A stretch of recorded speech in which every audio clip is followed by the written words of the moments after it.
সুস্থ শরীরের জন্য ক্যালসিয়াম একটি প্রয়োজনীয় উপাদান।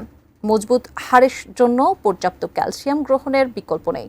পেশি সংকোচন ও রক্ত জমাট বাঁধতে সাহায্য করার জন্য গুরুত্বপূর্ণ ভূমিকা পালন করে এই খনিজটি। ক্যালসিয়ামের অন্যতম উৎস হচ্ছে দুধ, কিন্তু অনেকেই গরুর দুধ খেতে পারেন না। কিন্তু এই খাবার ছাড়াও কিছু খাবারে প্রচুর পরিমাণে ক্যালসিয়াম রয়েছে। এ নিয়ে বিস্তারিত জানাচ্ছেন জানাতুন নাহার জেরি।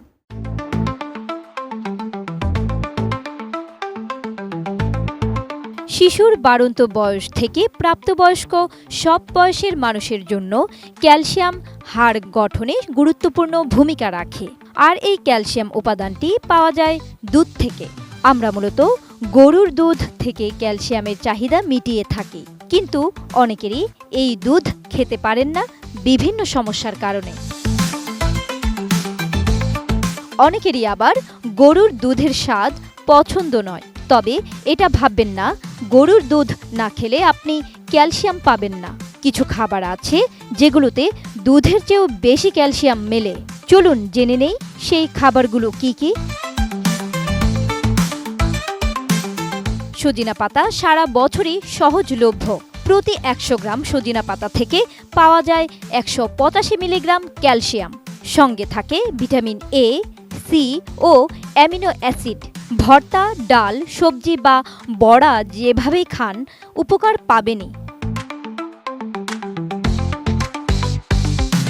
রোজকার সাধারণ খাবার এখন হবে অসাধারণ। প্রাণ স্বাদের মশলা, স্বাদ বাড়ায়, ঘ্রাণ ছড়ায়। 2 টেবিল চামচ চিয়া সিডে রয়েছে 177 মিলিগ্রাম ক্যালসিয়াম। এছাড়াও এতে ওমেগা 3 ও ফাইবার থাকে। পানিতে ভিজিয়ে বা স্মুদি, ওটস, সালাদ ইত্যাদির সাথে খাওয়া যায়। কাঠবাদাম বা আমন্ড প্রায় 28 গ্রাম বাদামে থাকে 76 মিলিগ্রাম ক্যালসিয়াম। এটি হার্টের জন্য উপকারী এবং কোলেস্টেরল নিয়ন্ত্রণে সহায়ক। 1 কাপ বা 250 গ্রাম টক দইয়ে থাকে প্রায় 450 মিলিগ্রাম ক্যালসিয়াম। পাশাপাশি এটি প্রোবায়োটিক হিসেবে কাজ করে, হজমে সাহায্য করে। এছাড়া 1 কাপ রান্না করা পালং শাকে রয়েছে 245 মিলিগ্রাম ক্যালসিয়াম। এর ভিটামিন ই দারুণ অ্যান্টিঅক্সিডেন্ট হিসেবেও কাজ করে। 1 কাপ রান্না করা ঢ্যাঁড়সে পাওয়া যায় 123 milligram calcium. Fibre, vitamin C এবং অ্যান্টিঅক্সিডেন্টে ভরপুর।